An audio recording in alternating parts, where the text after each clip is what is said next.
What's up, Metal Summoners? It is so great to see you guys again, as always, kicking off your weekend right in the middle of the week. Happy hump day, and just hope you guys are having a great time overall. This is your Island of Misfit Toys with myself and Angel. We are always very excited to get to hang out with you guys and just get to chit chat about what's going on in music, as well as talk to the amazing bitchin' guests that we're blessed to talk to and that you guys enjoy so much. So we appreciate you guys, as always, tuning in. We were talking a little bit off the air with these guys about the last time that I got to hang with them, which was actually a little while ago now when they were playing Baltimore with Cradle of Filth. But we have so much awesome new updated things to talk to them about. But we're going to kick it off with their introduction. This is Uncured. Gentlemen, thank you so much, and welcome to the Metal Summit. Thank you so much for having us. We're happy to be here. And I'm Zach. And I'm Rex. And we are with the band Uncured. That's right. We saw you back in 2018 Baltimore. And since then, we've been hard at work every single day. You know, tons of shows, tons of getting back out on the road, festivals all over the place, you know. So it's good to see you again, and hopefully we're back near Baltimore soon.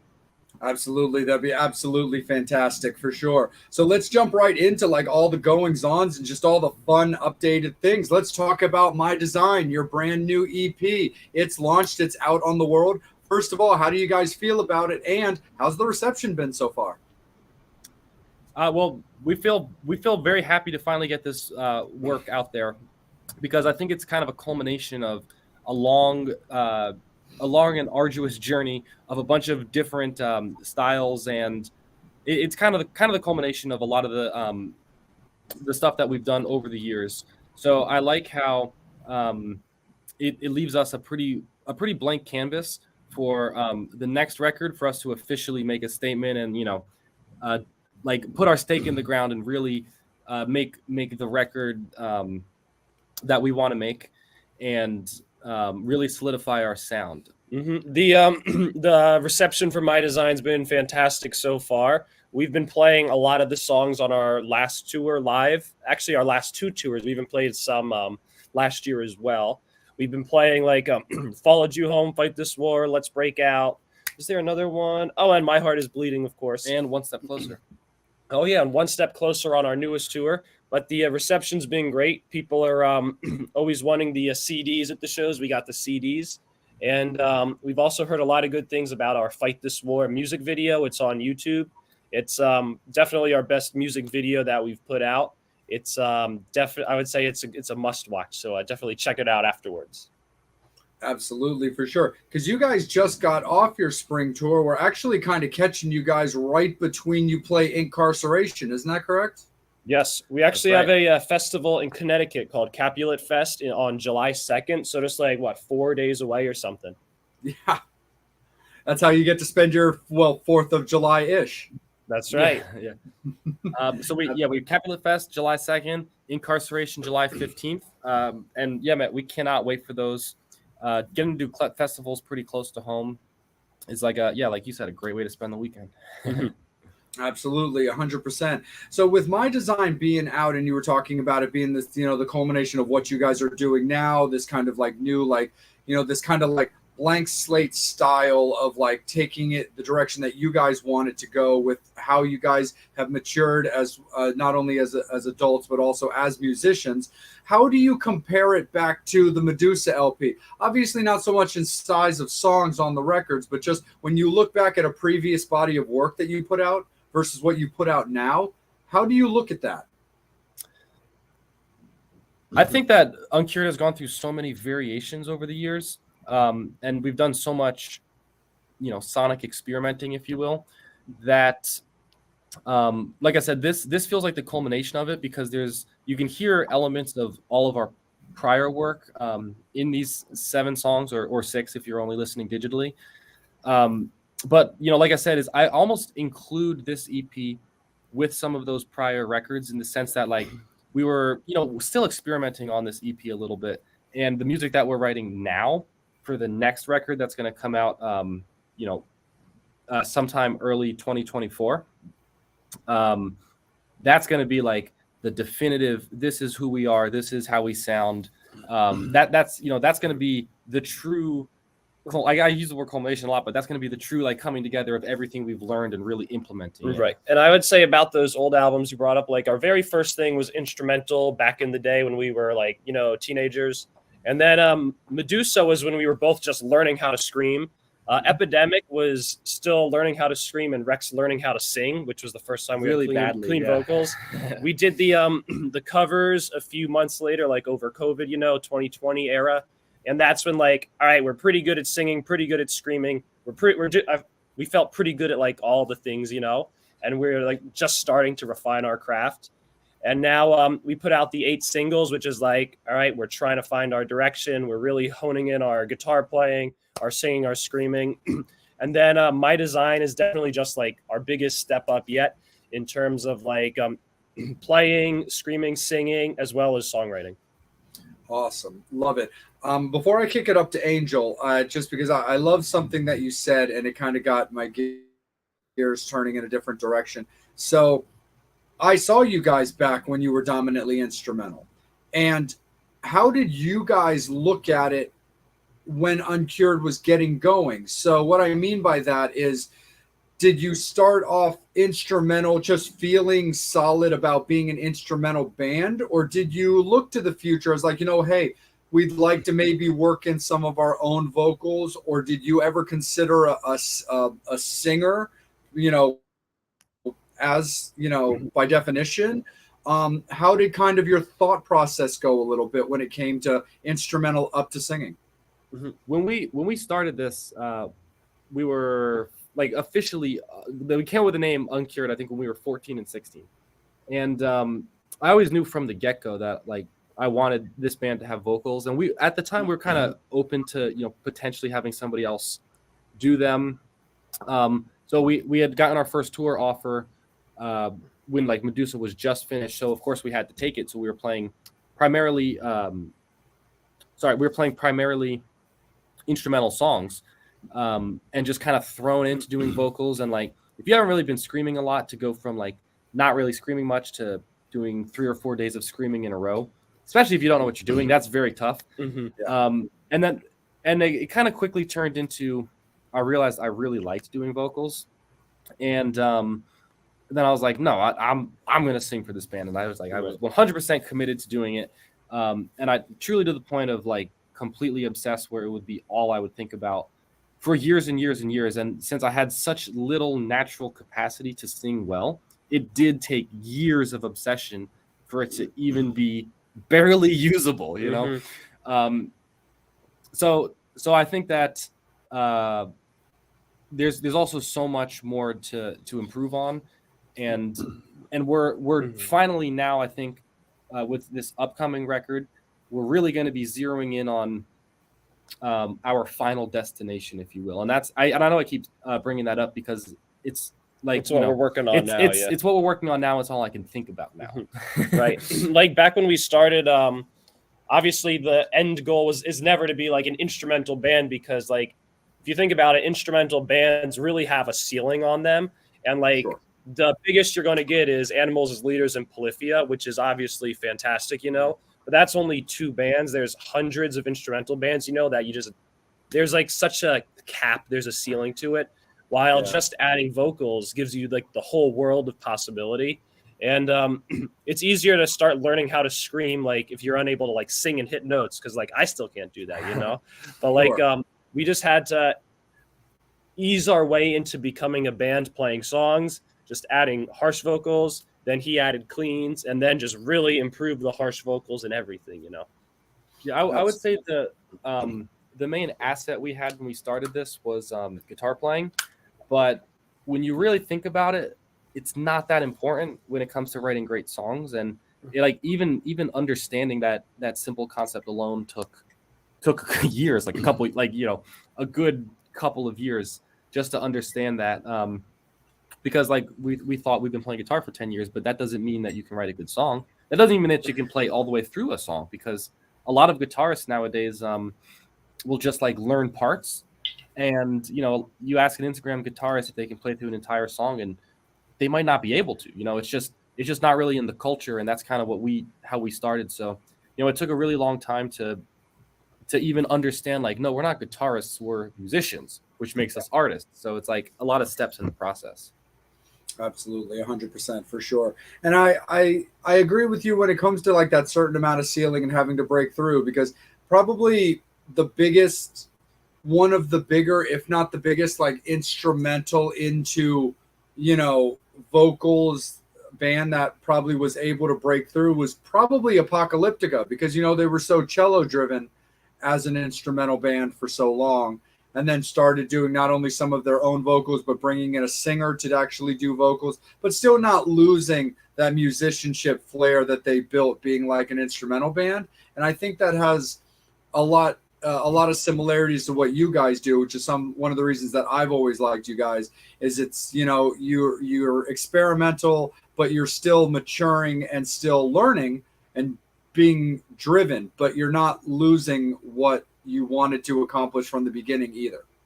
Yeah, That's right. Thank you. And I think a lot of our, I guess, growth as a band has just been like on the internet or for people to see as it was happening. But you know, there's definitely bands and artists that are that experience that to a much more extreme degree. So I think it's pretty good that it's not good, but let me say I think it's a good thing for the band that we've existed mostly in the ether and the shadows of rock and metal for the past 6 years, while we are, you know, still figuring everything out. And I do think realistically, you know, in the next 2 or 3 years, we may appear to be one of those bands that's an overnight success, but you know, we'll be going on year 10 at that point, because that's just not how things work. But people don't see everything that's done. That's you know, right. in the shadows. Yeah, absolutely. No, 100%. Angel, let's kick it up to you, my guy. How are you doing this evening? And it looks like we're getting some love from the Metal Summoners, so it looks like they're doing well. Yeah, so I just want to say thank you guys for being on the show. I hope this damn Wi-Fi is working better than last week. So far, so good, my guy. So definitely got some good fan questions. Thank God. I felt like I had AOL. Last night was definitely adventure. Just Internet hope from Brian, and if Brian likes it, believe me, that's a good thing. Watch the when he said that video. This work? Yes. Okay, great. Jules wants to know, can you tell us about how you got your band name? So, well, how about this? The most truthful version is we thought it sounded sick, and then over time, we sort of were able to like interpolate meaning onto the word.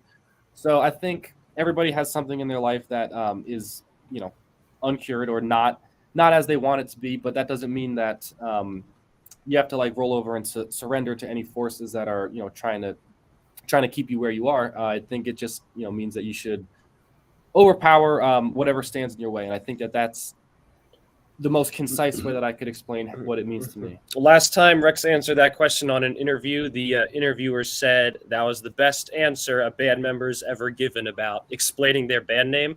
I think you did it pretty good this time. No, but I feel like I missed the mark. Last time you sure. You said it better. We need to find out what you said. Yeah, I that definitely was missed the mark a little bit here. I give that a 6 out of 10 response, but I think you know what I'm trying to say. We need to find that language you used. It was good. Yeah. So I mean, it's been a long, arduous day of you know, using all my mental facilities.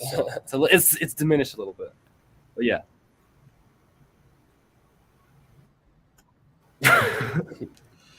And another person wants to know, how do you take care of the voice? Oh, Okay. there you go. This question I love. It starts first and foremost entirely with technique, and you will hear a lot of people say that screaming is bad for you or singing raspy is bad for you. Neither of those things are inherently true. It all comes down to how you're doing them. So first things first, if you aren't naturally, you know, given that talent, which is very, very common, and even if you are naturally given that talent, you should start understanding the anatomy of the voice and how a fry scream is created, how a false chord scream is created, and then how you can apply distortion to a clean voice, and understanding how you can mix head and chest voice. Those are all kind of like the core components of what really makes a vocalist's career long and safe and healthy. And then so that's like 80%. And then the last 20% is stuff like hydration, a lot more physical. Sleep. Hydration, sleep, what you're eating, what you're drinking. That's a big one. Like basically taking care of your body.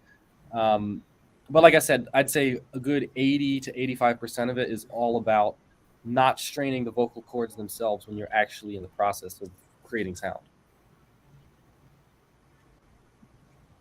Nice. What do you say are your biggest musical influences? Well, right now I'm rocking the Motionless in White shirt. This is from their newest album. We love Motionless in White. Their newest album, as well as a bunch of their prior releases, they're like they have a different aesthetic than us, but like their songwriting's fantastic. It's catchy, great riffs, Yeah. Collectively, they're our favorite band as a band. Mm-hmm. Yeah. And we like a lot of we listen to a ton of Dream Theater, John Petrucci, Jeff Loomis back in the day for like guitar playing and things like that.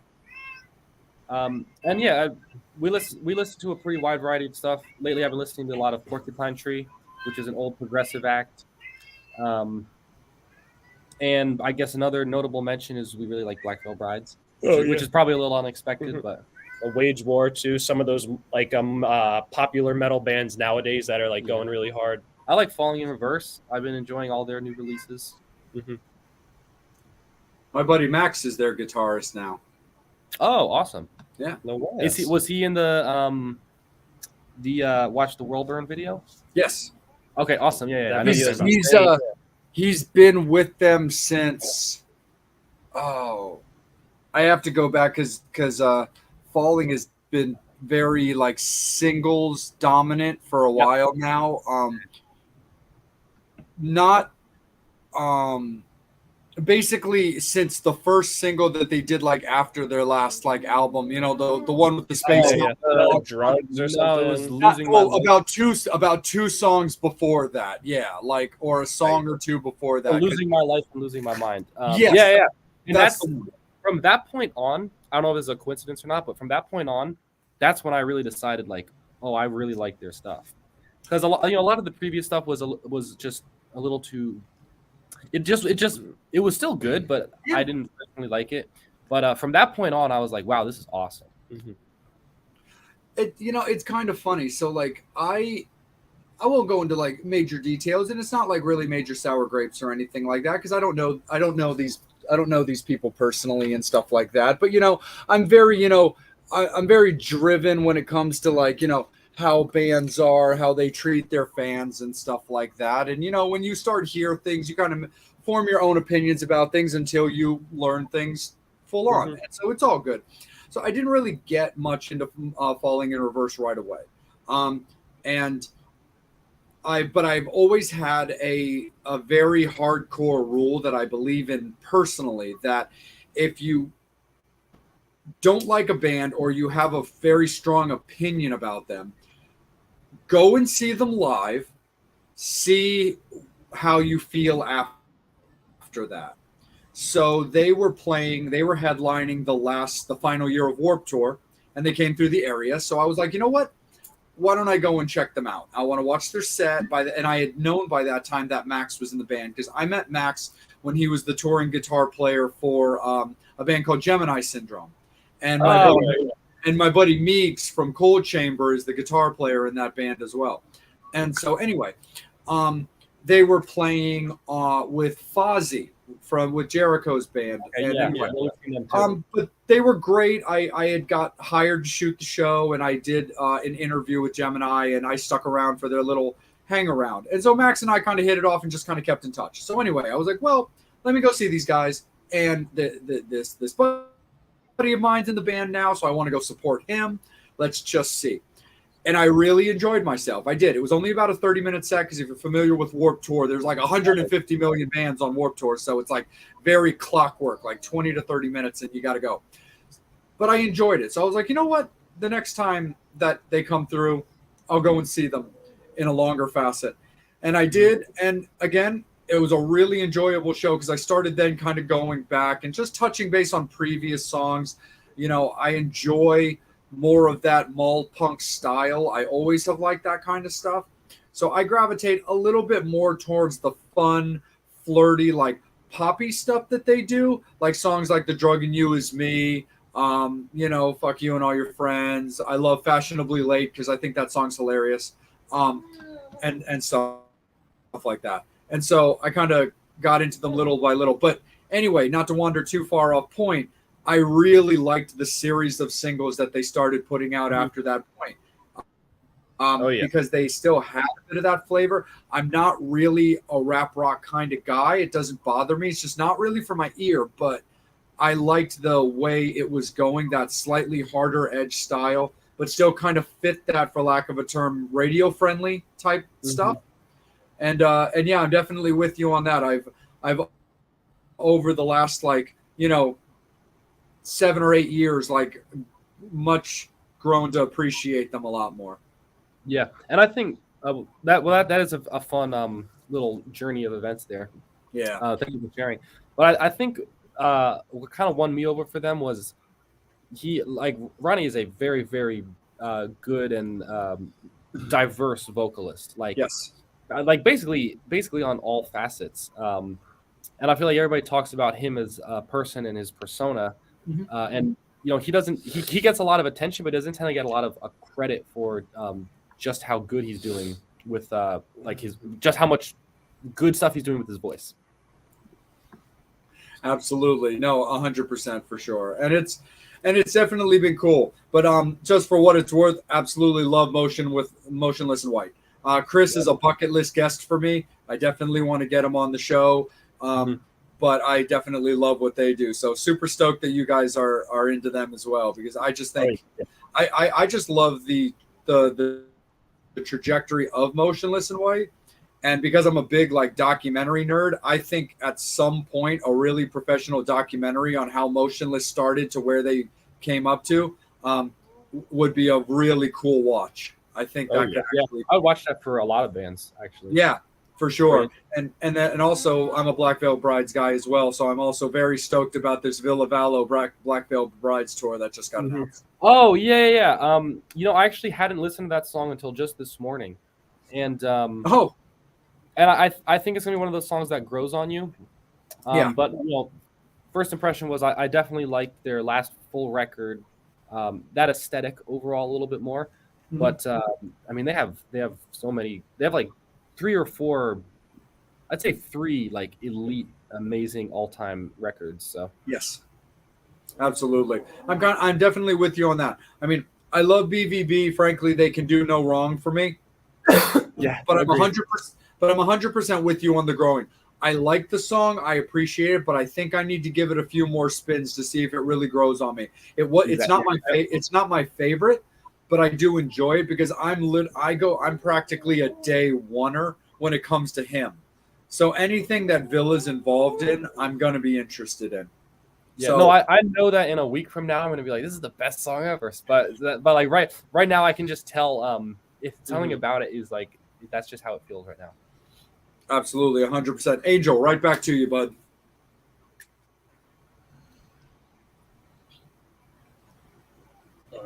What are your 2024 tour goals?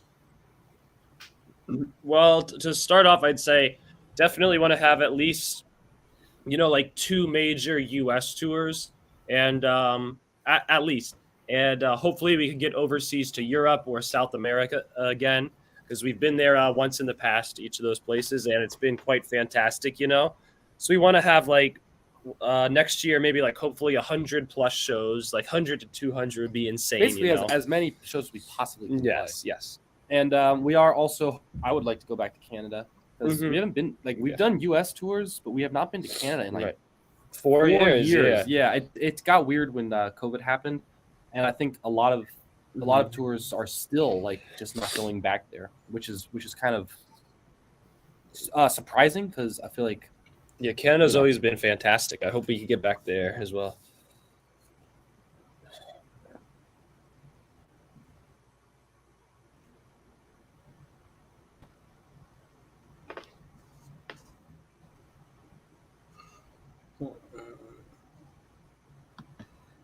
Here's a good question.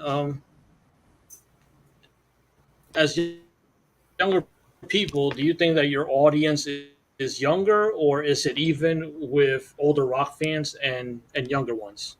I mean, I think it's pretty varied, but at the moment, I feel like the people that come to see our shows the most is like, that 35 and older male crowd at the moment, because that's like the common metal crowd, We're still getting yeah, maybe like 30 to 40 kind of range. Yeah, that's like at the moment, those are I would say those are the people that come to shows the most often, But like we have fans on social media that are like more varied, But like younger fans like don't go to shows as often, where it's like you know what I'm saying. Sorry, you said like 6 times. I Well, didn't know until you said that. That's Sorry. where you jump in, Rex. No, I was letting you roll with it. I think we tend to remember a lot of the interactions that we have with like the younger people. I actually put on my story earlier today like a photo that popped up on my phone of like when we brought a young kid on stage. It's a lot of those kind of things that I think are the most memorable.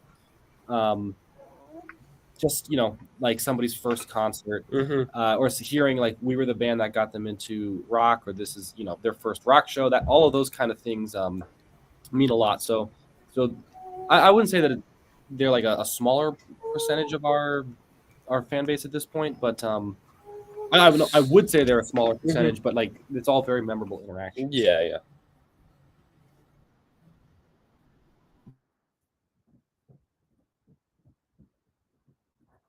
And next question is, where are you guys based? We live in New Jersey. We're northern New Jersey near Morristown. We're like 45 minutes from New York City. Oh, damn! So we're practically minutes from each other.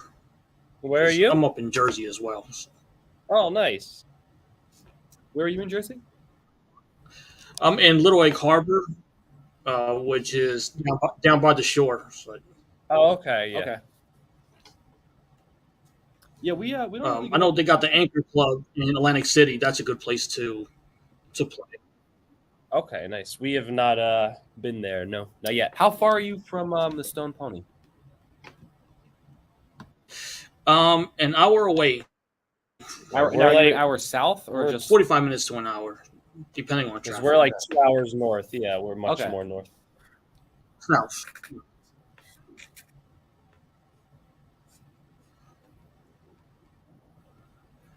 And what made you want to be a musician?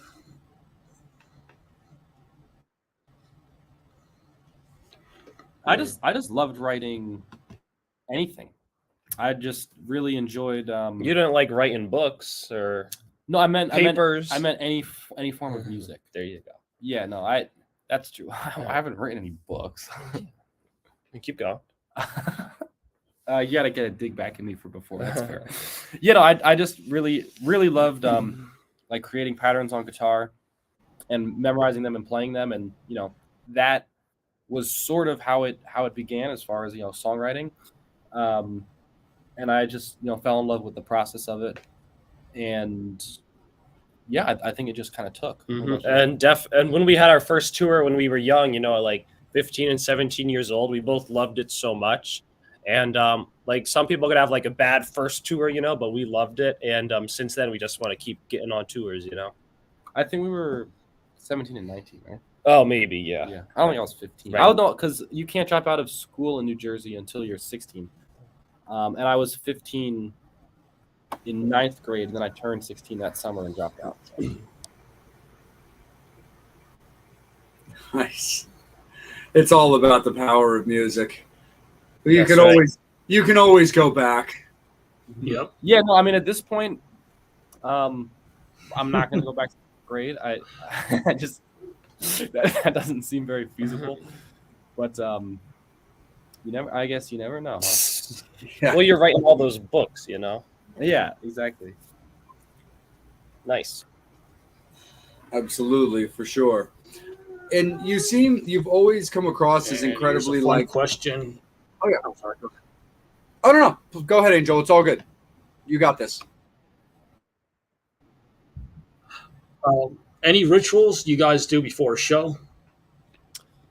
Well, Well, right before we walk on stage, you know, fist bumps. But other than that, you know, just warm up and things we like have that. we have a secret mantra that we say before every show, but I think we'll keep that a secret. That's right. Yeah. Oh yeah, And- fist bumps That's good. Keep backstage. some secrecy to rock and roll. Yeah, exactly. Yeah, we I have like that. everybody we have a mantra, but like I said, it has to stay a secret. And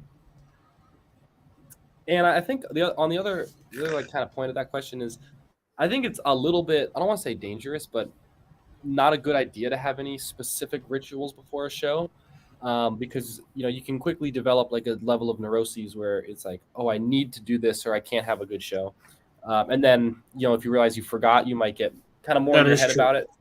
I just feel like warm up, like be prepared to like accumulate all your energy and like be ready to dispense it as much as you possibly can. But other than those two things, and the secret mantra, I would say like there's nothing that you should be reliant upon doing to perform. That's right.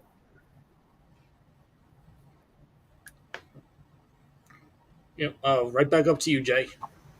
Yeah, no, absolutely, for sure. One thing that's always kind of fun that we love doing with the fans, and we also just enjoy hearing about it as well, is we love doing a little bit of gear talk. So why don't you guys give us a little bit of rig rundown? What do you play? Yeah, of course. So we all play Schecter guitars. We've been playing Schecter and working with them since 2017. They're awesome. They look badass. They sound amazing. We each use Axe Effects for our guitars.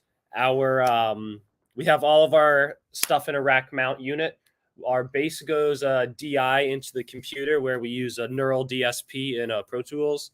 We have our own personalized in-ear mixes, so we all have the click, and we could have our instruments louder, others quieter, things like that, And other than that, it's just pretty simple. We have no cabs on stage because that's old school, and that's the way of the future is all processed through front of house, straight through, We have I believe DW drums, and there you go, nice and simple.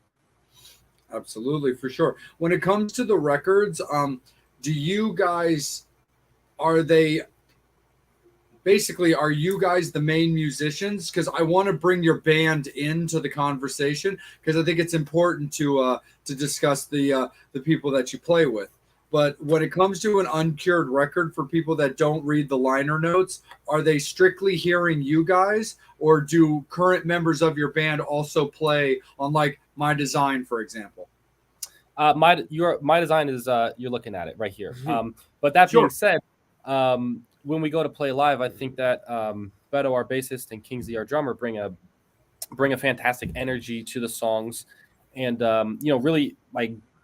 Yeah, I'd say that it takes all four of us to bring them to life. That's right. Yeah, it's all about we rehearse here together a ton. The guys are coming over tomorrow to start rehearsing.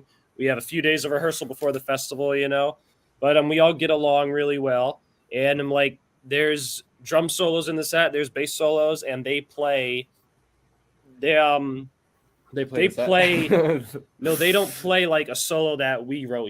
They play their own stuff, and they all have their own unique stage presence that works really well with us. We have a good energy, and they're a fantastic. And I can't wait to have them back over tomorrow and rip this festival. That's right.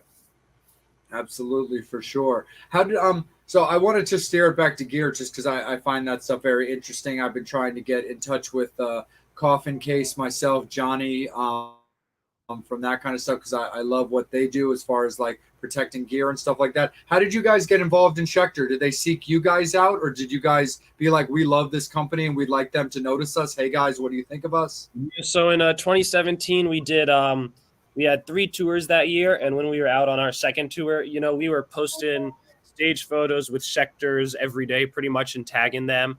And then they contacted us saying, you guys are awesome. We should be working together. And we've been with them ever since.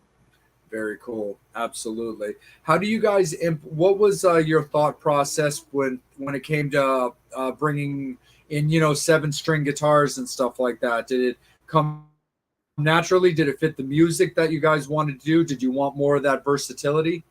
Well, just back in the day, we each had like, a 6-string guitar. Then I don't know, maybe I was 15. I was like, let's buy an 8-string guitar because it's sick. So then we pretty much just went. That was the whole thought process. Straight. We could barely play a 6-string, but we got an 8-string because if you could play an 8-string, you play a 6-string, whatever. So then we were both playing 8 strings and 7 strings, and then eventually a few years ago we both went to 7 because if we need a lower note, we detune on the Axe-Fx, a detune patch. But 7-string is like we both find is like the perfect combination of you have a lower string and the scale's a little bit bigger, easier to solo. The scale is just too small on a 6-string. The neck's too tiny. I have trouble playing 6 strings. I think that it feels very cramped. Yeah. Gotcha. Yeah, no, it's funny because I just love to talk gear with anybody that will listen, especially because I'm a gear nerd and I play myself. Angel happens to be a drummer. I'm a bass guy myself. My funny thing is I'll talk to them. They'll be like, well, what the kind of stuff that you like to play? I'm like, I am incredibly married to 4-string basses. I don't mind 5 strings. They don't bother me, but for the style that I play very kind of glam meets goth oriented. The stuff that I play on is very Motley Crue meets 69 Eyes meets Typo Negative. That's kind of my happy place and stuff like that. But I was like, I like 4 strings. It's also like, it's also kind of like that a joke I love to tell people was like, you know what? Don't make me do math. Like, give me less strings because it just kind of works best for me. But also the stuff that I tend to play, I don't play a lot of drop D stuff. So it's easy for me when I would play with bands that had a drop D song that I could just plug out and plug in and go from there. Versus somebody, for example, Angel will remember this, Abby Kay, who we've had on the show a couple of times. She tells a great story about how most of the stuff that she was playing was drop D and didn't want to keep plugging in and plugging out. So she taught herself 5-string and learned how to do it because it was easier and it made sense for what she did.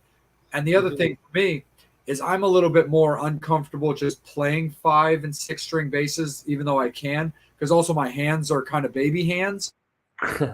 So they don't fit very well around the neck when it gets bigger than 4.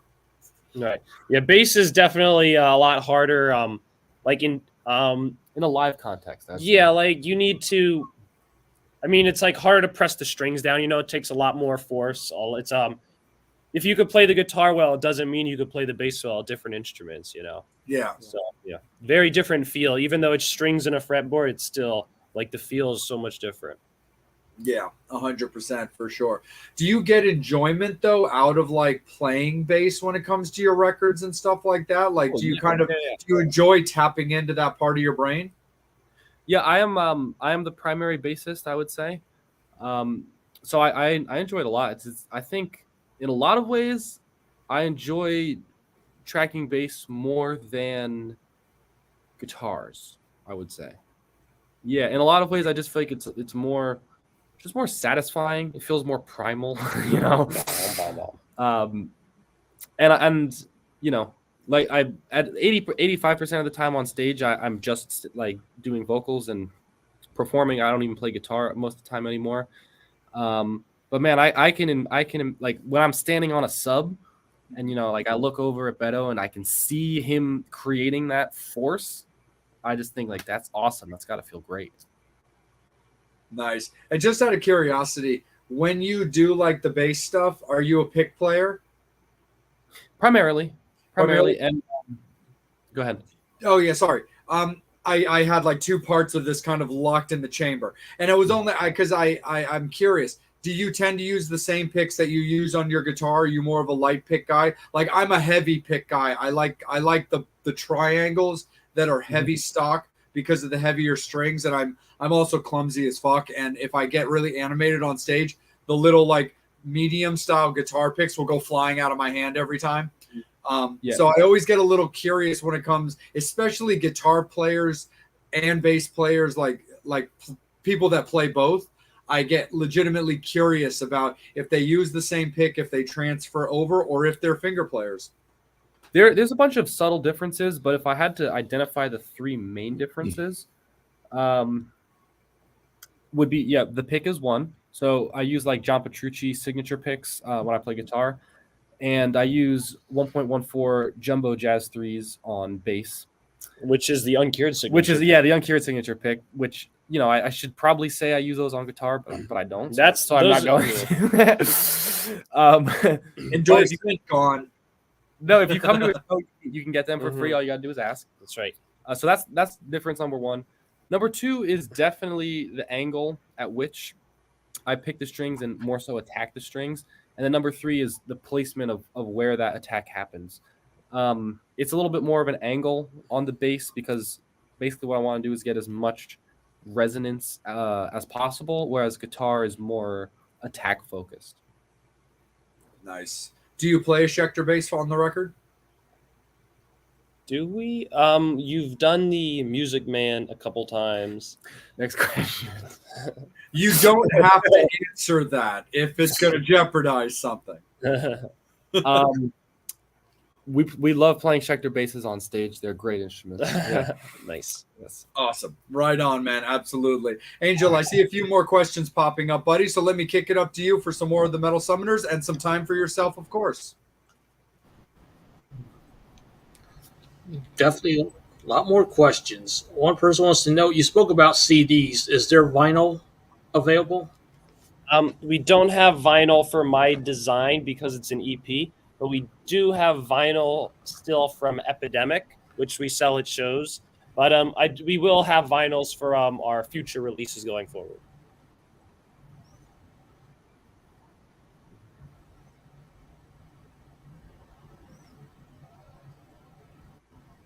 Wow. Well, what is that shirt you're wearing? I forgot. Beatles are Elvis. probably Elvis, but Nope. yeah. Next question. Motionless in White. Yeah. There you go. We just played. What was the first show? The first show that you went to. I don't remember. Maybe it was an Opeth concert back when we were young, but I cannot remember for certain. I think didn't you go to see Anathema? I don't know. I feel like we went to Opeth when we were younger. I have a very, very poor memory, so I'm not sure. The first one I remember was a band called Blackfield, which I still very much like today.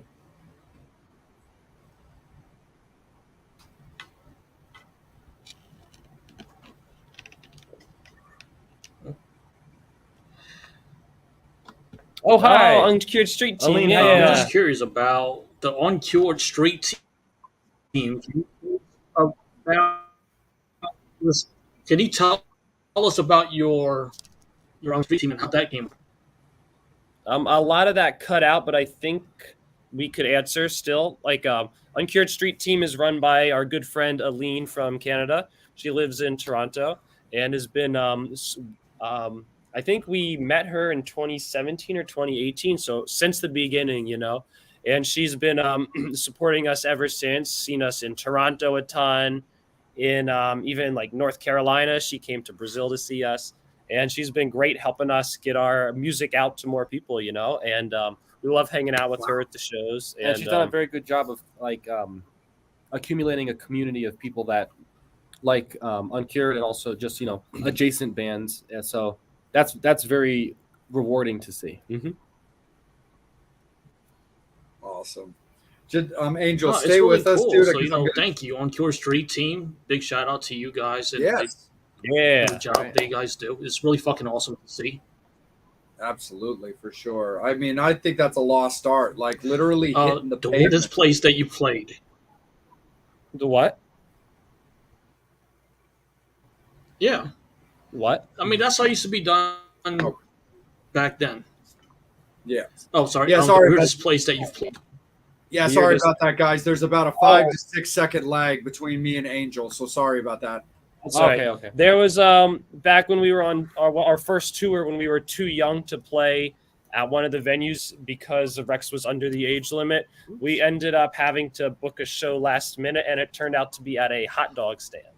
There was crowd surfing though, so it was a very, very unique energy in that place. I don't know if you guys have seen the video of like, "Fuck us up, Denny's." It had that energy. I wish that we had filmed it. I believe it was called Tubby Dogs. It was called Tubby Dogs. Yes, it was. in Canada somewhere. I think it was in Ontario. Edmonton, something. I don't know. That sounds correct. Oh,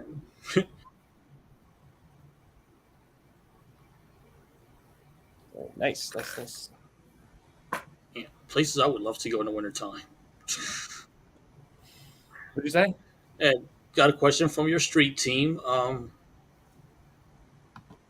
Got a question from your street team. Where was the place that you guys love playing the most? Oh, definitely Brazil, and that's Aline was also there. You know, probably Sao Paulo. She was at that show. Probably the best show, our favorite one. You know. So, our 2 weeks in South America were definitely the best 2 weeks of both of our lives.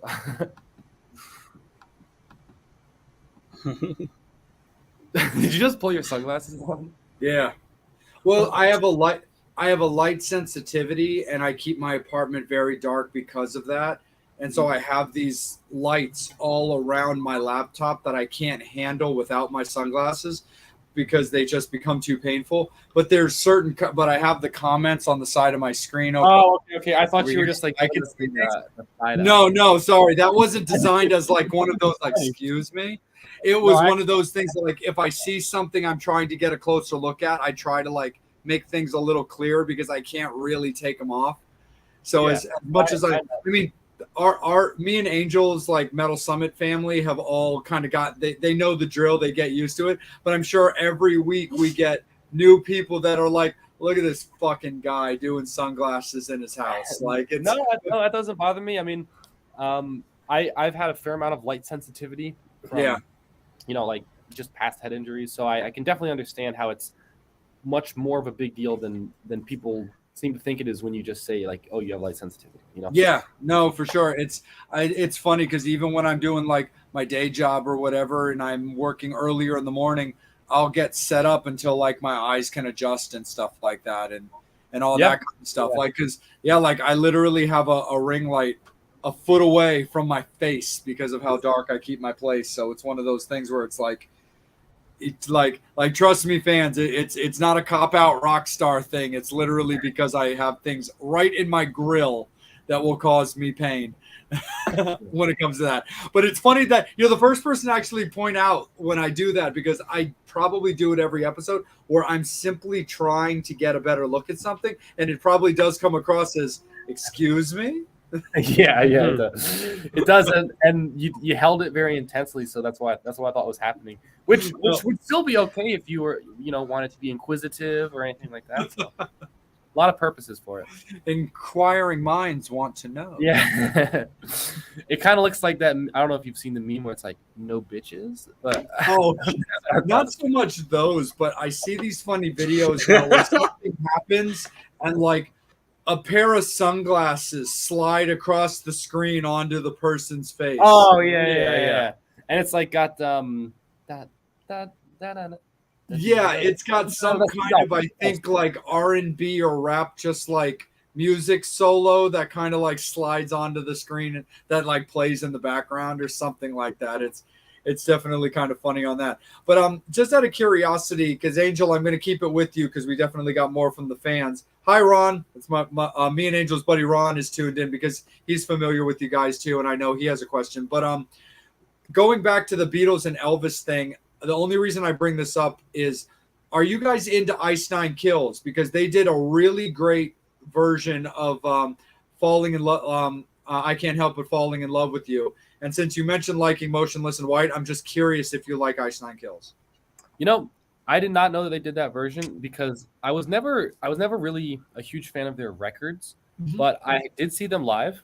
Sort of like what you had said about like you need to see a band live. Yep. And I kid you not, they were probably the best live band I've ever seen. They were unbelievable. Like their mix was pretty much perfect. Like nobody missed a note. all of them were fantastic vocalists. Just on every single aspect, they were like outstanding. Nice. And still, I mean, I still haven't like I was like, wow, this is maybe the best band I've ever seen, and I still didn't go back to their records. I don't know why. I think for me personally, it's more of like what they do as far as I don't really feel like it connects like through a record. Whereas it 100% did live. It just it didn't it doesn't have the same impact if it's because like they do a very full show, and I feel like their music is tailored for that, and you need the full experience. So if anybody doesn't know how they feel about Ice Nine Kills, definitely go see them live because I think you'd be blown away.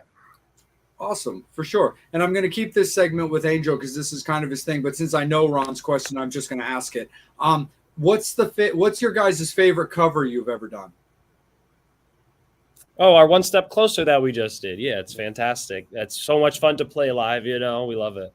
I like the Ventura Highway one too, Mm-hmm. but One Step Closer is objectively better. The latest and greatest. Yeah. Nice, right on, guys. Absolutely. Right back to you, Angel.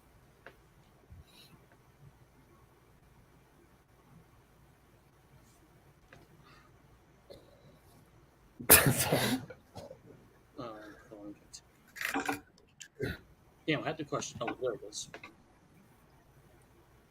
Well, we had some guitar lessons, back when we were starting out, but we've, quit a few times, had a bunch of different teachers, and for the most part, we are self-taught.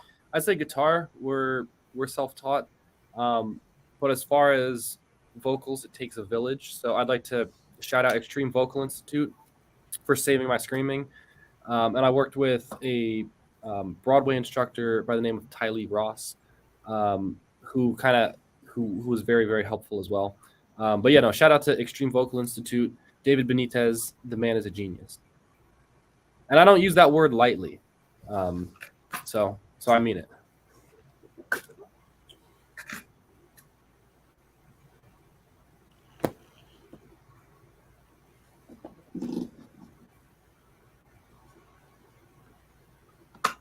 All right. You talked about a male audience. Do you see many female audience members? At the moment, to be from just like from what we've seen, usually when females are there, it's like with a boyfriend or something. What doesn't mean they're not there? Right, yeah, but it's definitely not as common. No, but they're not. For the most part, females don't really. It's not like a group of female friends come together for the most part. That's a very small percentage. At the moment, we're still in that very metalhead crowd, and those are the people coming to the shows. Well, I mean, and we're trying to appeal to a larger audience, and that will come in time. But I'm just saying what we've observed over the years. Well, I would say the last couple tours we've done, it's like the same percentage that you see at like any massive rock or metal show where it's like women don't make up 50% of the crowd most of the time, and I'd say that same percentage is kind of holds true in our situation. Yeah.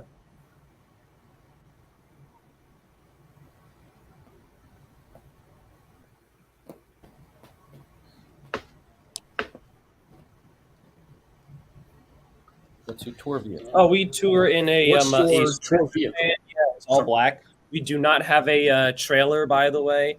We it all fits in the back, so the seating area is smaller. So it's we travel pretty hard. 5 of us in the van, all the gear, just in the Sprinter van. It's like sleeping in a airplane seat. It's a little like a nice airplane seat. But with all the bags all over the place. Yeah, it's kind of cozy. And let's see, It's sort of I'm like just gonna. getting back to the womb. You don't ever think about that? No, Where it's just like we're quintuplets back in the womb. no. Yeah, I don't think about that either. That'd be weird. Yeah.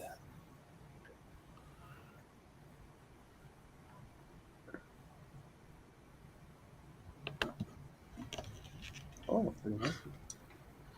Okay. I got to address this. Something silly, off topic, off the record from Brian, which I'm not doing. I'm aiming to get Metal Summit yes votes. If 50 Metal Summit yes say yes, Angel will get a mohawk. I'm not doing the mohawk The last girl that I had, she loves me because of the hair, so leaving the hair long. But if we get 100,000, if we get 100,000 subscribers on YouTube, I will go skydiving. Nice. That'll be sick. Wait, I just want to come back to something. You said your girl left you because of your hair? No, my girl loves me because of the hair. She found me on Facebook because she loves the hair. I misheard Oh, that. no, they will not leave because of the hair. Left me because of the hair, and I was like, that's just an odd thing to just casually slip in there. No, this is About to be like, wow, how shallow can one be? Yeah, that's what I was thinking. This ain't a country podcast. Yeah, No, that's all right. But it sounds like the beginning of a country song, though. My girlfriend left me over a mohawk. Oh. What did you say? Someone went. There you go. That's the reason why I'm not getting a mohawk. Thank you, Jay. I would say, you just gave me the perfect reason not to get a mohawk. Sorry. No, you're good. So I would say to get started, I mean, you just want to practice your instrument a ton and master it and really enjoy it. And then you just need to find like-minded musicians as well and have a common goal and just work together and not let distractions get in the way.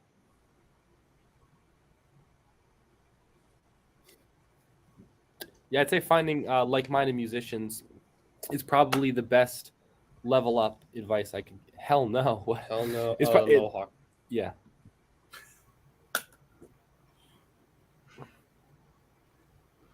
Yeah, Angel has a lot of fans because of his hair. Oh, there you go. Okay, looks like looks like there you go. The majority has it. Majority has it. There you go. 2-0. Thank you, Amy. Sorry, Brian. You've been outvoted 2-1. Well, there's 3 other people on this right now. We could Back to make you, that 3. Yeah, no problem. Yeah, we could swing it the other way. Well, the funny thing is Brian said, "Hey, Angel, Jay, you guys need to have mohawks." The funny thing is, I have one, but I don't wear it up. But my head's completely like shaved on the sides, straight on back. Like I wear my hair's tied back under my hat, obviously, but most of the time I just wear my hair down. But it's so shaved all on this side that if I put it up, that's exactly what it'll be, because that is what it is. It's a mohawk. It's just really long. So it just looks like long hair. But if I actually put the effort into it, which I'm not going to do because that'll take a hell of a lot of product that I don't have to get all of that hair to stand up straight. But yeah, that's one of the reasons that Brian loves to throw in the mohawk. It's been like his thing for the last 3 weeks. Nice. But that's awesome. So talk a little bit about how 2023 is shaping up for you guys. Of course, we understand that there's certain things that you can't really get into, but you have the 2 festivals that we talked about at the early part of the show in the next 3 days, and then in about another 2 weeks in Incarceration and your other festival. But how is the rest of 2023 shaping up for you guys, and what can we expect? We're hoping to have like a big U.S. or North America tour in like September, October-ish. It's still all being worked on, but we'll definitely be doing something then. And in our downtime, we're just going to be working on new music, and posting on social media. We also have a show on July 22nd with Crowbot in Pennsylvania. And we have a show with Head PE in Pennsylvania also. Yes. And I don't know if either of those are actually announced, but I think they are a little bit on a little bit. Yeah. What do you mean a little bit? I think some venues have posted it. They're a little bit announced. Gotcha. I haven't heard personally anything off the top of my head about Crowbot's upcoming shows, but I will say Head PE did put out I think an upcoming headlining tour schedule. Yeah, we're just on one Heath and Son. We're just on the one show nearby. Yeah. Oh, gotcha. You guys are kind of the local show. Yeah. Nice. Very, very cool for sure. Would you guys say that you're very in your downtime, you're still very musically driven? Is that what you guys like to continue to do in your downtime? Or are you guys into movies, or are you into the beach? I know that you're actually really into working out. I see that a lot on your socials that you're into, physical fitness. Oh yeah, that's what we're either working on music or at the gym, and that's pretty much it. Yeah, that's that sums it up pretty damn well. And even on tour, we work out, Yep, Planet like Fitness 2 all hours day. a day for like 6 days a week. Nice. And this is just a fun question that I like to throw out periodically just because I think it's fun and it's always worthy of a chuckle. Do you guys find yourselves becoming members of like the tattooed community? No, we've I mean we don't have tattoos, and it's definitely we think it's pretty cool that we don't, and we're like in the metal scene and we don't have it, and it just shows people that you don't need to like fit stereotypes to do something.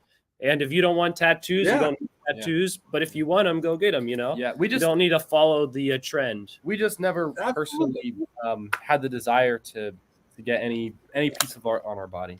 Yeah. 100%. It's totally cool. Like the day job that I do is just a waiter in a restaurant. Like I am a very heavily illustrated individual, which is actually a little uncommon for the style of restaurant that I work in. And it's just, and I've had many conversations about it. I was like, for me, I don't know if you ever saw the movie Rockstar with Mark Wahlberg, but the funny thing is, one of the reasons I'm so heavily tattooed is similar to an interview he gave with his character at the beginning of the show, where they're asking him why he liked this band Steel Dragon so much. He's like, well, I read every interview, I bought every album, and so on and so forth. For me, it was very similar. I grew up on Motley Crue, a lot of those very heavily tattooed bands. My mom's been an art historian for her whole life, so I've always been around art in various ways. Didn't know it was going to end up going off the charts like it did and being as heavy as I am, but I just found that I liked it. I enjoyed it. I'm one of those guys that actually, the more I started getting legitimately, the more it was also raising my self-esteem. So it was like one of those kind of like cool little things. But I always just find that to be like a fun little question especially when it comes to rock and metal, because of course there are stereotypes that go with it versus, clean-skinned individuals like yourselves. So I always find it to be just kind of a fun little question. That's right. What we stand for is everyone should do what's right for them, and everyone supports each other no matter what their choice is. And that's what it's all about. Absolutely, 100% for sure. So we've touched a little bit on what's going on with 2023 and how we're looking forward to 2024. We still got a little bit of time. Metal Summoners, it is last call for alcohol, guys. Final questions, comments, anything that you want to ask the guys, anything that you need to get answered or curious about when it comes to Uncured. Now is definitely your time to get it into the comments. We still have them, but of course, Angel and I are very particular on respecting our guest time and their evening as well. And we appreciate the guys still rocking with us for a bit longer. But now it's time to make sure that all of your necessary questions go in there. What for your next plans for recording? Are you looking to do another full album? Or what is your take on albums versus EPs versus singles? Right. So we are doing a full album right now. In the past, with the way like Spotify is and social media, it's easiest doing singles because you just need to capture someone's attention for one song. And that's why we just did an EP, because it's not like a ton of songs. But now on this full album, we're going to really putting our foot in the ground. We're putting our stake in the moon, or the flat, whatever, in the moon. That's backwards. But we're doing a full album. Back up a second. What we're going to be releasing next year, which we keep referring to just internally as our stake in the ground, foot in the ground, or stake on the moon. Is that what you said? Stake in the moon. Anyway, but internally we're calling it officially putting our stake in the ground. We want that to be a full 10 songs, possibly 12 if we're going to put one or two kind of outlier tracks on there. But I always appreciate, as a fan and an artist, the thought that goes into making a full record and the amount of commitment and like kind of storytelling that goes into a full record as opposed to an EP. So I would like to see a movement of records kind of coming back. Like I don't mean vinyls, I mean full albums. But like Zach said, we live in the digital age. So yeah. And while people are getting their last questions in, I want to say definitely check us out on Instagram, Uncured Band. That's super important. We post a ton on there. A lot of reels. We're super active, especially off tour and on tour. Follow us on Spotify, Uncured. That helps a ton. Spotify is super important to the industry nowadays. And even though there's other services like Apple Music and all that stuff, Amazon Music, all people care about is Spotify. So listen on Spotify, stream us on YouTube. It helps a ton, and come see our shows. Absolutely, for sure. Angel and I are very big on that, like coming out, checking out bands, supporting them, and also just the little things that you can do. Like, we understand that even if COVID wasn't a thing, that doesn't change the fact that different people's financials are their own different kinds of financials. And there's lots of just little things that people can do to support bands. Buy a t-shirt, buy a CD. And even if that at times can be a little bit difficult, hey, a like, a follow, a share is free. That's right. And streams. That's what's we need those streams. That's right. Definitely. Absolutely. For sure. How are you guys currently looking as the overall plans for Uncured? I've always found this to be kind of an interesting question because artists as well as fans can always look at things in different ways. But how do you currently plan and want the trajectory of Uncured to be? So I kind of said something that hinted at how we think about it earlier. Because we had this conversation the other day, Zach and I. I think Uncured will be one of those bands that exists in the shadows and the ether until one day it just doesn't. And I do genuinely believe that a lot of new fans that we have in 2 or 3 years are gonna think that we're an overnight success because in 2 years I'll be 24, 25. So I think that a lot of people are gonna look at it like, oh, these guys came out of nowhere, but they won't know that by the time I'm 25, it'll be year 10. And we've had countless interactions with like hundreds of thousands of people over the years, right? And I think that once we kind of make a noticeable imprint on the scene, everybody's going to come out of the woodwork and be like, oh my god, I saw these guys whenever, or I met them and whatever. And quite frankly, I don't think anybody's going to have a bad story to tell about us because we.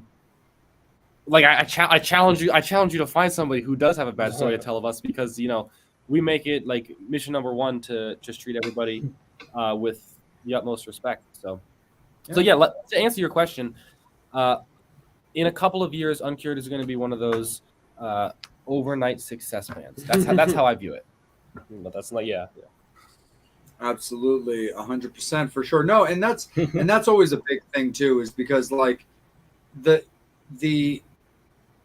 image that you put out as far as the treatment of others, I think is actually a very like underrated thing.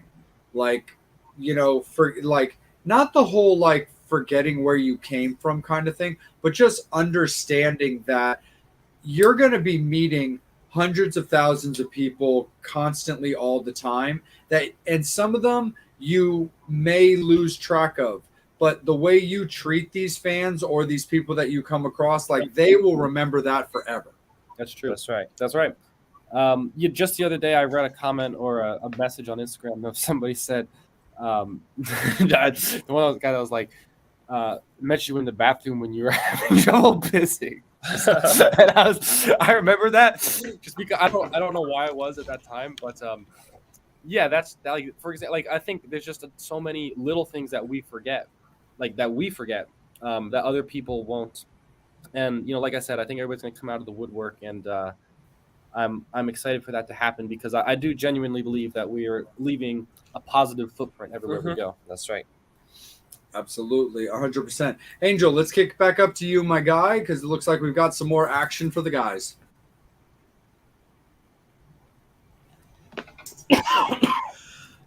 Question from Ron. He wants to know, can you talk about the family dynamics with working on tour and behind the scenes? So I see being brothers and having mom and dad as well. So our dad does our live sound. So he's a live sound engineer, and then he drives. I also drive, and sometimes Zach will drive a little bit. That's right. But I think, first and foremost, we're all professionals. The fact that we're all in this band together doesn't there was no sense of nepotism as far as like who fills these roles, right? Like Zach happens to be the best person to fill his role, and I happen to be the best person to fill my role. Kind of, so that just kind of applies to all of us. So yeah, I think a lot of that is just holding each other accountable, and you know, not letting anybody slide, and I mean that's the way that we all want it, because we all want to be held to a certain standard.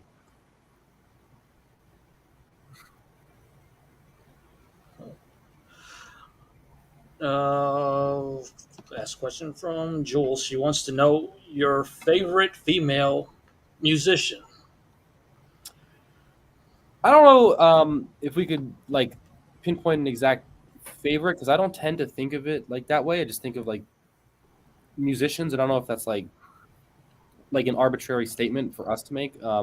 But I'd say like one of the notable ones that we'd like to shout out is our friend Casey Carlson, right? Right. Yeah. Who's a female vocalist, a very very good screamer. She's on tour with Nita Strauss right now, who's also a fantastic female musician.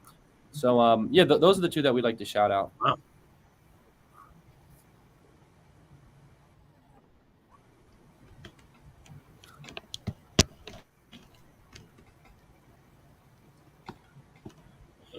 Uncured Street Team. Uncured Question has such from your street team.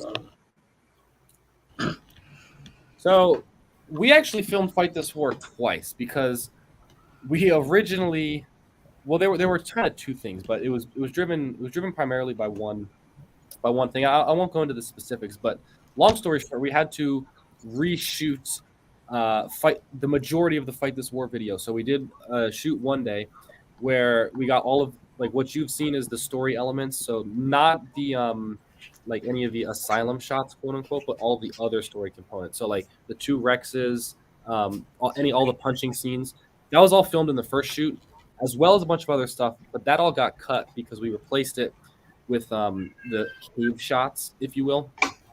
So Fight This War was pretty hard because like we had to shoot it twice, and then obviously we wanted to be super as ripped as we could be for the videos. So I mean, I wouldn't say it was difficult either. It was 2 long days of work. But where am I going with this? I mean, all the videos are like hard to shoot, take some hours of setup, all that stuff. I mean, like the Opium Den one took a ton of time. Stygian Valley, not as much because of just performance. Anything with the story takes more time. And I remember Fight This War, the second day was literally the day before we left for our last tour. Yes. So that was kind of what had made it, because I was planning on like, we even had a show like the day after, and I was like, okay, well, I gotta save my voice a little bit, all that kind of stuff. But I like to actually sing for the music videos so that you can see the veins in my neck and stuff like that. I take pride in being very veiny. So, but yeah, I mean, I think Fight This War was the most taxing, but that's a large portion of why we train so hard. That's right. Already.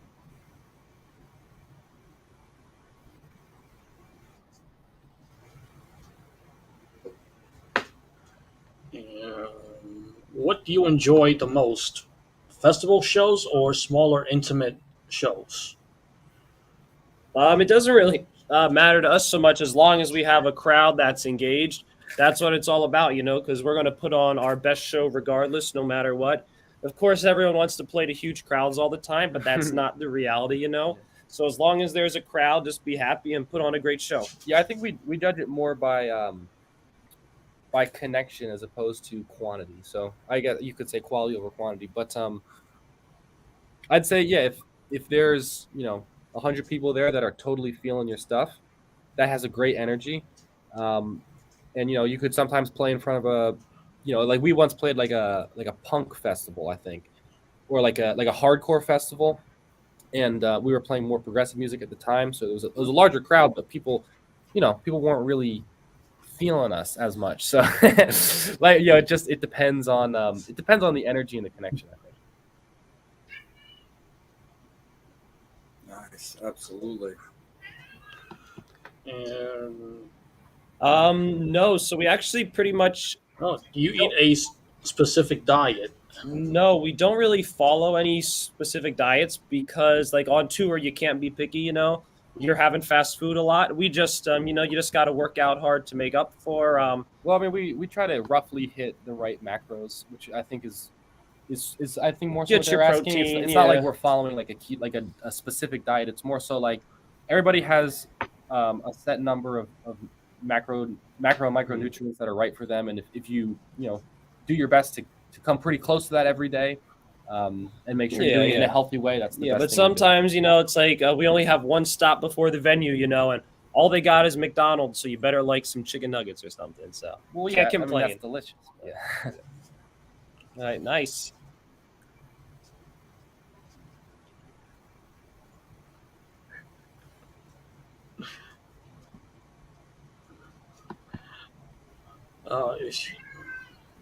If you could play with anyone, who would it be? Well, definitely Motionless in White. That's the band we keep bringing up. A good musical fit, We're playing at the same time as them at Incarceration, so we won't be able to see them.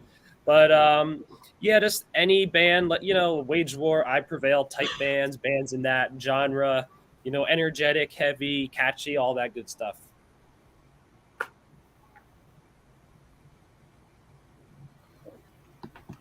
If you could play with anyone, who would it be? I'm sorry, I think I asked that question. Yeah, you do. What do you like the best about being a musician?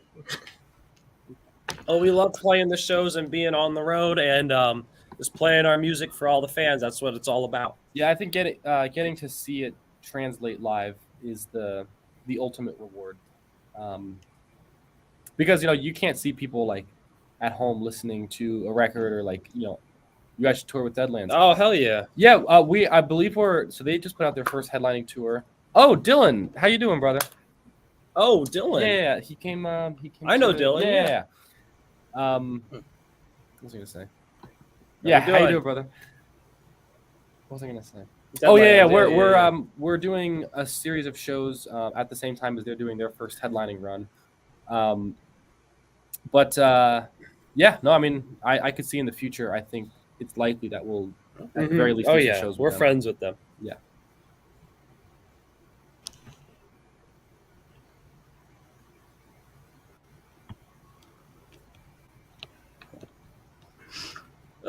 Question from Ron. We've actually in an arm wrestling match. We did an arm wrestling on an interview before. Twice, actually. Phone interview and live at Rockville on an interview, and we had it was a stalemate each time. Yeah. So there you go. And that's not like we tie. It's like legitimately we were both trying and we could not. Neither of us could pin the other.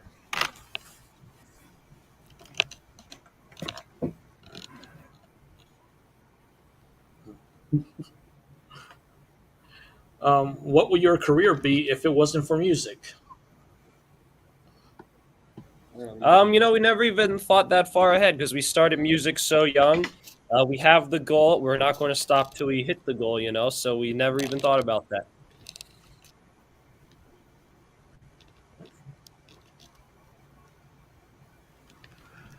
And my question is, do you, again, because back in our day, like in the 80s, we would look at bands like Aerosmith, Kiss, and we'd be like, there's no way they would still be together in 20 years. And here they are now, have been together 50 years.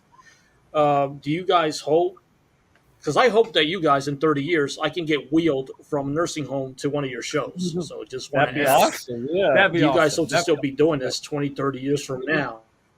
That's the goal. Yeah. Not going to stop. How do you guys feel having to play these songs in 20, 30 years? Do you guys ever think about, do we still want to be playing this song or that song? We'll be playing. Just curious to ask. Right. I mean, we'll probably be playing some hits or whatever. But I think at the end of the day, it's going to come down to the songs that are the hits and the songs that we want to play. And it's like someone's like, bring back Petrify. It's like that's not going to happen. I think in 20, 30 years, there's assuming we're still playing shows, which obviously is the goal. I think it's unlikely that we'd be playing any of the songs that are even currently released, right? Just like, thinking ahead. I mean, we're more likely to play My Design stuff than, like Medusa. Yeah, of course. Stuff. Of course. But yeah, there you go. Nice. And just out of curiosity, what triggered you guys for the names of some of your records? You know, I don't even remember Medusa. Quite frankly, I don't remember. No, I mean, just at that point, when we were starting, we just picked out cool stuff. Yeah, that was a little arbitrary.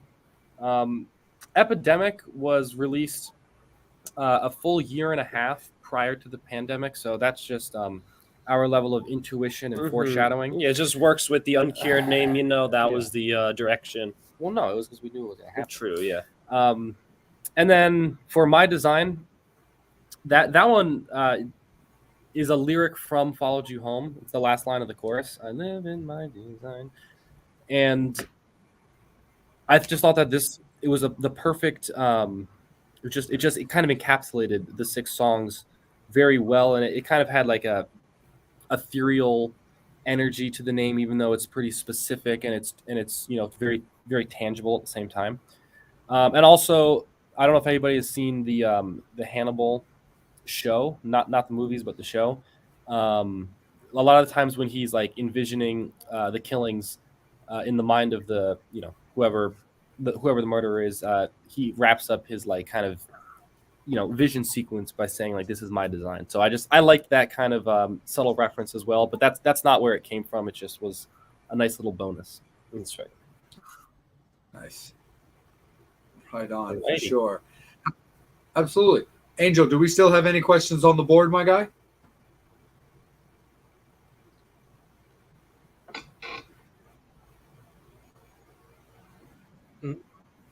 Nope, we're all good? good. Cool, All right, man. well, that was fantastic. Thank you, guys. No, absolutely, for sure. You guys plugged your socials, but we're going to have you plug them again. And if you'd be so kind, also, of course, let the fans know where merch can be found as well. Because when you guys aren't on the road, that can always play a factor as well. Yes, so Uncured Band on Instagram is super important. And then I would say Uncured on Spotify, just as important. But if you're on Facebook or YouTube, that all works too. We're on there as well. And uncuredband.com, we have a merch store. We will be adding new designs soon. We have a good variety of stuff, maybe a little bit low on sizes, but uncuredband.com. And just follow the Instagram and Spotify. Absolutely, 100% for sure. Well, Rex, Ryan, we can't honestly thank you guys enough for taking some time out of your evening to just sit and talk and have your brains picked and also just talk about goofy stuff. So on behalf of myself and Angel, we really appreciate you guys being, like I said before, open to the experience of coming on our show and just having a good time, because our big thing is that you guys had a good time, felt respected, liked your questions, and that this was worth it for you. That's right. It was awesome. Thank you, guys. Yeah, Angel, Jay, thank you guys so much. We really appreciate it, and to know that you've been following the band for years means a lot to us. And absolutely, it'd be cool to in 5 years be like, we've known each other for 10 years. It's gonna be awesome. Yeah, I look forward to it. No, absolutely, guys. And like I reiterated before, like reach out to me and Angel at any time for any reason. It's all good. It can even be just something small, like hey, we just want to put a little extra bump on this thing. Can you guys just throw it up? And without hesitation, we'll absolutely do that. Fantastic. Thank you, guys. Thank you guys so much. We really appreciate you guys. But best of luck at your festival shows. We know you guys are going to tear it up. We look forward to seeing you guys hopefully later this year on your guys' next tour. And we really appreciate you guys. And again, thank you so much for just being down. And we can't wait to have you back on. You're always welcome. All right. Thank you so much, guys. That was awesome. Awesome. Thank you guys so very, very much. And Metal Summoners, Uncured fans, thank you guys so much, because on behalf of Rex and Ryan and Uncured, I know how much they appreciate your guys' support, riding and dying with them. Metal Summoners, we appreciate you guys, like Angel and I opened up the show with. This is a show for you guys. Angel and I love doing our interviews. We love to talk shop. We love to talk music. But getting to push this show long past the 3 years mark that we've been able to do now has everything to do with you guys. We do have merch of our own. We have Metal Summit t-shirts. Just hit me up privately in my DMs, and I'll get you all fixed up. I can either do in-person pickup if you're in Maryland or close by in other states, or I can send them out to you. Don't be shy. Hit me up. It's all good. I'll get you taken care of. Ryan and Rex told you guys about their merch. Make sure that you guys are supporting them and everything they do, so themselves as well as their band are always in good fit for their upcoming tours and stuff like that, because every little penny helps for sure. Make sure that you guys are following not only them on their socials, but also on Spotify, as well as everything that they said. You've got Angel Alamo, of course, on Angel Alamo at Facebook and on Instagram. You can find me at Just a R&R Junkie on Instagram. You can also find me as well on Facebook as well. Bobby Dreyer at BobbyDreyer.com, and Psycho Steve Prestup at The Real Psycho Steve on Instagram as well. There are our mates that are just taking a little bit of time away from the show, but I know that Bobby chimed in and we spoke to Steve earlier, so we always, appreciate those guys as well, because their chairs are never going anywhere. One little fun thing to let you guys all know about, fans, that I appreciate you guys when it comes to support of ourselves in our separate ventures. I recently got to put out an announcement that I'll be helping do some promotion and making an appearance at a live wrestling expo weekend that they're doing here in Maryland for Maryland Championship Wrestling. I was invited to do that by VP Dennis of MCW. So thank you, Dennis. I appreciate you guys. But come out to the Fan Jam, which is going to have the Hardy Boys and the Headbangers and a bunch, Eric Bischoff from WCW, a bunch of cool talent. And there's also the Shane Shamrock Memorial Cup on Saturday night, July 23rd. Fan Jam on Sunday the 23rd in the daytime, and the night event Legacy the July 23rd at evening. So Metal Summoners, thank you guys for your support whenever myself, Angel, Steve, or Bobby do our own separate ventures. We appreciate you guys so much. Guest announcement coming out on Friday or Saturday, guys. We do have confirmation from them. We are very, very excited to put out our next episode. But thank you guys very, very much. We will see you guys in a week, and you guys have yourselves a fantastic weekend. Look out for each other. Take care of each other. Love on each other. On behalf of Uncured, we thank them again for their time. And on behalf of myself and Angel, we will see you guys in a week. We love you guys. Have a fantastic weekend. And as always, you've been watching The Metal Summit. All right. Thank you, guys. Thank you all so much.